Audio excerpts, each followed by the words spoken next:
नमस्कार। आज मैं आपके लिए लेकर आई हूँ शिवाजी सावंत जी द्वारा रचित उपन्यास मृत्युंजय। आइए सबसे पहले एक दृष्टि इसकी पृष्ठभूमि पर डालते हैं। जब जब मैं महाभारतीय कथानायक कर्ण की जीवनी पर आधारित इस उपन्यास मृत्युंजय का विचार करता हूँ, तब तब अनगिनत ख्याल मन में डोल उठते हैं। मराठी की यह मूल कथा 1967 में मराठी में ख्यातनाम संस्था कॉन्टिनेंटल प्रकाशन द्वारा प्रकाशित हुई थी। उसके 7 साल पहले से इस कथा वस्तु की पांडुलिपि सिद्ध करने में जुटा रहा। मंत्र विभोर थे वे 7 साल। मैं अपना लौकिकी दैनंदिन जीवन जैसे भूल ही गया था। आज इस मृत्युंजय नामक कर्ण कथा के प्रेरणा स्रोत का मूल ढूंढने का जब मैं प्रयत्न करता हूँ, तब यह संशोधन का विचार मुझे सीधे मेरी किशोरावस्था की जिंदगी में खींच ले जाता है।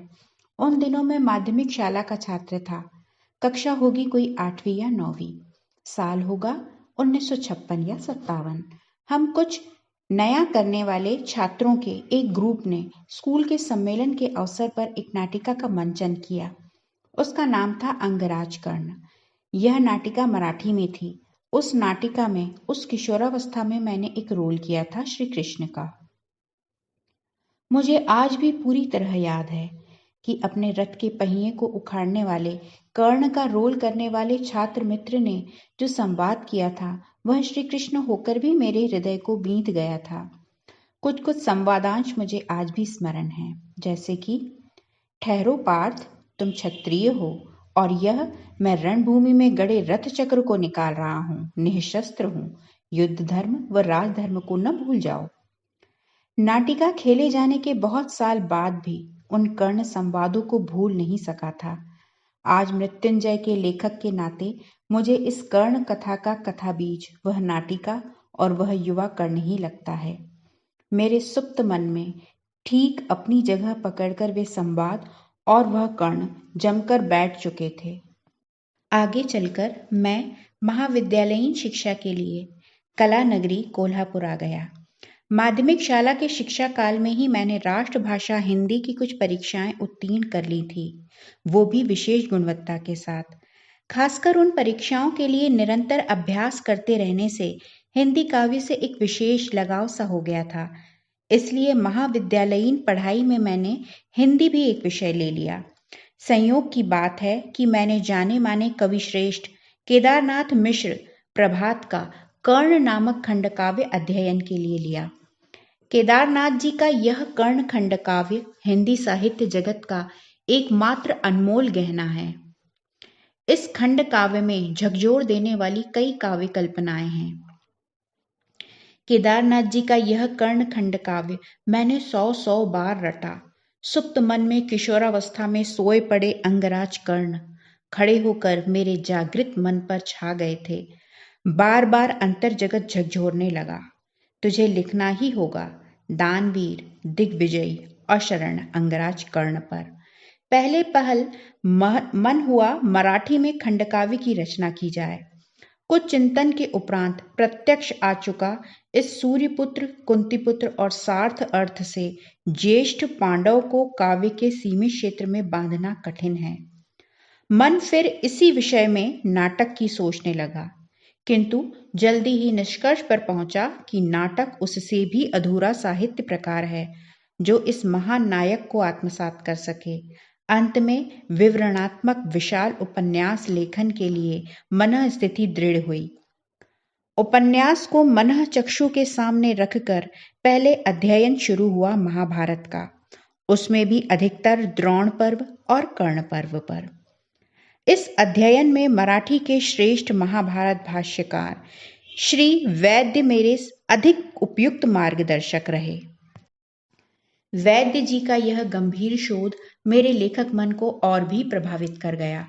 कर्ण के जीवन दर्शन में हिंदी, मराठी, अंग्रेजी में लिखे गए नाटक, काव्य, उपन्यास, शोध पर भाष्य मैंने पढ़ने शुरू किए। साथ ही साथ बड़ी लगन से टिप्पणियां लेना शुरू कर दिया। इसमें एक लक्षणीय बात मुझे नजर आई।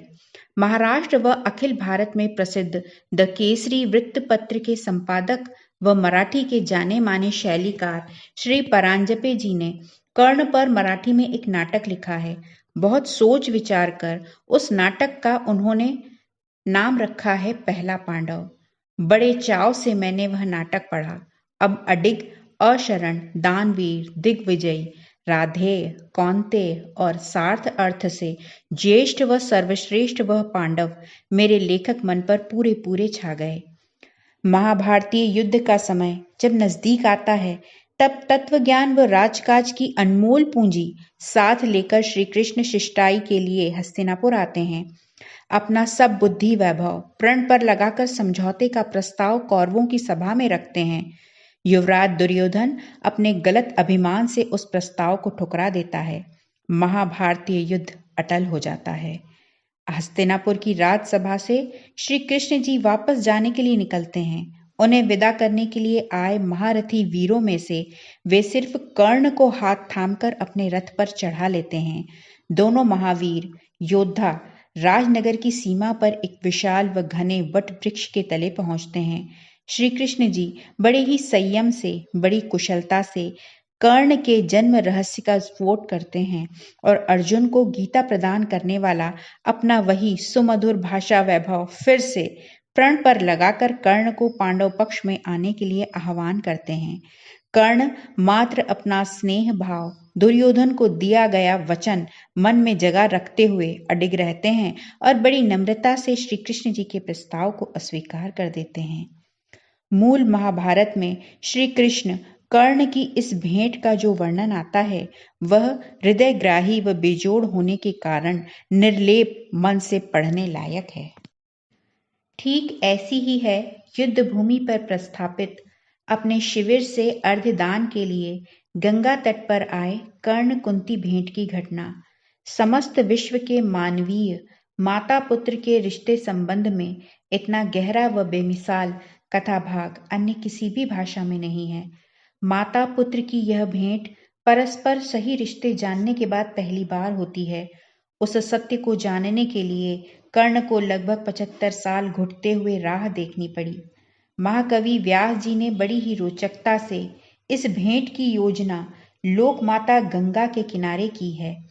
यहाँ केवल 3 ही महान व्यक्ति रेखाएं उपस्थित हैं, कर्ण, कुंती और गंगा माता। पूरा गंगा तट निर्जन है। स्वयं व्यास जी चौथी महान व्यक्ति रेखा बनकर सर्व साक्षी सवितु सूरज के रूप में गगन में खड़े हैं। कितना लुभावना है साहित्य की भूमि पर उतरता हुआ पाठक की आंखों के सामने आने वाला यह चित्र। इस भेंट में पहला ही क्षण चित्र कितना आशय संपन्न है। कर्ण कदम वृक्ष की एक डाली पर अपना अधरीय प्रतिदिन की तरह रखकर स्नान व अर्घ्य के लिए गंगा माता में उतरते हैं। इतने में वृद्ध राजमाता कुंती आकर उस अधरीय की छांव में खड़ी हो जाती हैं। कितना हृदय स्पर्शी है यह विरोधाभास। वास्तव में माता के आंचल की छांव में पुत्र को जीवन धूप से बचने के लिए खड़ा होना चाहिए। यहाँ उल्टा हो गया। माता ही पुत्र के वस्त्र की छाया में खड़ी है धूप से बचने के लिए। मानो वह कर्ण पिता सूर्य से अपना मुंह छिपा रही हैं। हर रोज की तरह स्नान अर्घ्यदान के बाद कर्ण है कोई याचक पुकारते हुए गंगा तट पर टहलते हैं। कोई भी नहीं। यह जानकर कदम तले अपने अधरीय के पास आते हैं। अधरीय को डाली से खींचते हैं। उसके पीछे अपनी जन्मदात्री कुंती को देखकर स्वाभिमान हिलोर उठता है। दोनों का निर्जन गंगा तट पर पाठक के तन पर रोंगटे खड़े करने वाला संवाद हो जाता है। मानो 2 विलक्षण सुवर्णीय राजपात्र आपस में टकरा रहे हों। कर्ण अपने त्याग के लिए कुंती को दोषी ठहराकर उसकी निर्भत्सना करते हैं। कुंती अपनी विवशता मर्म भेदी शब्दों में बताती है। अंत में कर्ण कुंती को माता के रूप में स्वीकार करते हैं। पहली बार उसे मां कहकर पुकारते हैं। प्रारंभ में संघर्ष से शुरू हुआ यह कथा भाग अंत में पाठक का हृदय हिलाकर समाप्त हो जाता है। यह कर्ण कुंती भेंट व इसके पहले घटी श्री कृष्ण कर्ण व भेंट एक लेखक के नाते मुझे चुनौती सी लगी। इन दोनों घटनाओं में मूल भारतीय संहिता में रह गई कुछ त्रुटियां मुझे महसूस होने लगी, बेचैन करने लगी। कई दिनों तक मैंने इन पर चिंतन किया। कर्ण, कुंती, श्री कृष्ण, इन व्यक्ति रेखाओं ने मुझे रात दिन घेर रखा। अकथनीय ढंग से मुझे वे सताने लगी। एक दिन स्नानादि दैनिक कर्म के बाद मैं पूजा करने बैठा। भावपूर्ण मन से मैंने ओम भूर्भुवः स्वः इस सवितु मंत्र का उच्चारण किया। ठान कर लिखने बैठा। आत्मनिवेदन परक शैली का मुझे ही चौंकाने वाला आविष्कार आप ही आप होने लगा। पहले ही प्रकरण में कर्ण बोलने लगे, आज मुझे अपनी कहानी सबको सुनानी है। बस मैं लिखता ही चला गया। पहला प्रकरण पूर्ण हुआ। अवर्णनीय आनंद की लहरों से मेरा मन भर उठा। निर्मित का आनंद केवल कलाकार ही जान सकते हैं। झट ही दूसरा प्रकरण कर्ण को पालने वाले अधिरथ व राधा के पुत्र शोण के आत्मनिवेदन से पूर्ण हुआ। वे दिन मंत्र भारित थे। सृजन का काल कला जगत में हमेशा ही मंत्र भारित रहता है। इन दो प्रकरणों के बाद मुझे तीव्रता से महसूस होने लगा कि भाई, यह कोई ठीक बात नहीं। जिस कुरुक्षेत्र की भूमि पर यह महासंगर हुआ, उस कथा विषय को जिंदा करने वाली भूमि देखे बिना लिखना तो निरा झूठापन है। मुझे कुरुक्षेत्र व इर्द गिर्द का परिसर आंखों से देखना ही होगा। अब मन इसी एक बात पर अड़ गया। उन दिनों में कोल्हापुर के राजा राम हाई स्कूल में माध्यमिक शिक्षा के नाते सेवा करता था। सबसे पहला सवाल था सैर के लिए जरूरी 2-3 महीनों की छुट्टी का, और उसके बाद सवाल था सैर के लिए आवश्यक पैसों का। हर तरह की कोशिश के बाद मैंने इन समस्याओं को हल किया और एक दिन मैं अकेला ही निकला कोल्हापुर से कुरुक्षेत्र तक सैर करने के लिए। साथ में था एक लंबे लेंस वाला कैमरा और मन में थी कुरुक्षेत्र भूमि पैदल ही घूमने की अदम्य इच्छा। मैं केवल इतना ही जानता था कि कुरुक्षेत्र भूमि दिल्ली के कहीं आसपास है। कुरुक्षेत्र यूनिवर्सिटी के इतिहास विभाग के अध्यक्ष श्री बुद्ध प्रकाश जी से मैंने पत्र व्यवहार किया। उनका सानंद जवाब आया, अवश्य आ जाइए, जरूर सहायता मिलेगी। मैं जब दिल्ली पहुंचा तब जाड़े के दिन थे। वह 1965 का अक्टूबर महीना था। करोल बाग में स्थित पूना गेस्ट हाउस में अपना सामान रखकर मैं दिल्ली से कुरुक्षेत्र जा पहुंचा। कुरुक्षेत्र के गीता हाई स्कूल के प्रमुख अध्यापक श्री विश्वनाथ जी के घर उनके परिवार का ही एक सदस्य बनकर मैं रहा। अब मेरा कुरुक्षेत्र पर्यटन शुरू हुआ। हर रोज बड़े सवेरे 6 बजे उठकर मैं स्नान नाश्ता करने के बाद पैदल ही चल पड़ता। सबसे पहले मैंने देखा वह स्थान जिसे कर्ण का टीला कहते हैं। यह स्थल महाभारतीय युद्ध में सेनापति कर्ण का सेना पर नजर रखने के लिए महत्वपूर्ण स्थान था। उस टीले पर मैं आधा घंटा तक आंखें भींचे घास पर लेटा रहा। वहां से बहने वाले मंद वायु के झोंके मुझे अबोध भाषा में मुझसे बातें करते थे। वह अनुभूति अवर्णनीय थी। सैर का दूसरा चरण शुरू हुआ।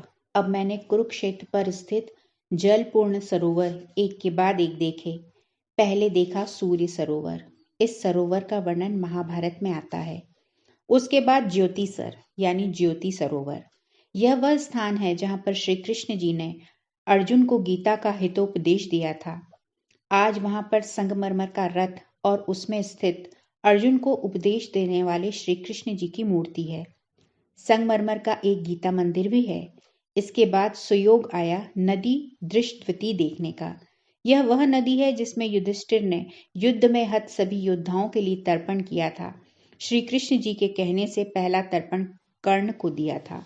अब सैर का तीसरा चरण आ गया, जहां कर्ण के रथ का पहिया युद्ध भूमि में फंस गया था। वह अमीन पहाड़ी में देख रहा था। मेरे मन में कई सम्मिश्र भावनाओं की खलबली मची हुई थी। इसके बाद मैं हरियाणा उतरा। कर्ण के नाम पर मशहूर करनाल नामक शहर देखा। यहाँ से मैं मेरठ के नजदीक सदियों से विख्यात हस्तिनापुर आ गया। वहां आज भी कर्ण की निशानी बताने वाला एक कर्ण मंदिर है। समस्त विश्व में शायद यह एक ही मंदिर होगा जिसमें किसी भी प्रकार की मूर्ति नहीं है। उस मंदिर के स्थान पर खड़े रहकर कर्ण याचकों को दान दिया करते थे। इस स्थान पर मैं विचारों में खोया खड़ा रहा। इसी जगह पर कवच कुंडल दान की विश्वविख्यात घटना घटी थी। यहाँ से मैं दिल्ली वापस लौटा, जो कभी इंद्रप्रस्थ थी।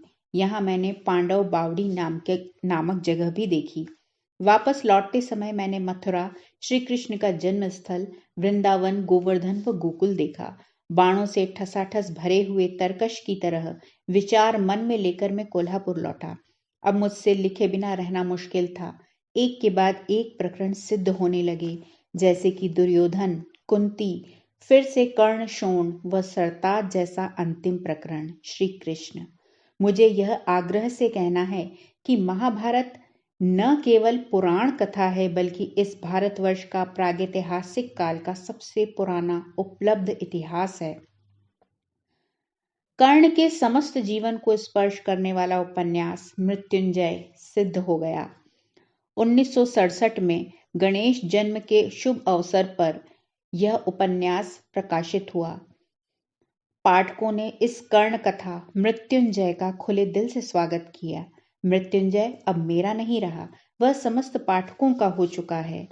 मैं अब भी जब मृत्युंजय का विचार करता हूँ, मुझे तीव्रता से लगता है कि यह सारे जगत को उजाला देने वाले आकाश के स्वामी सवितु यानी सूर्य देव की ही इच्छा थी।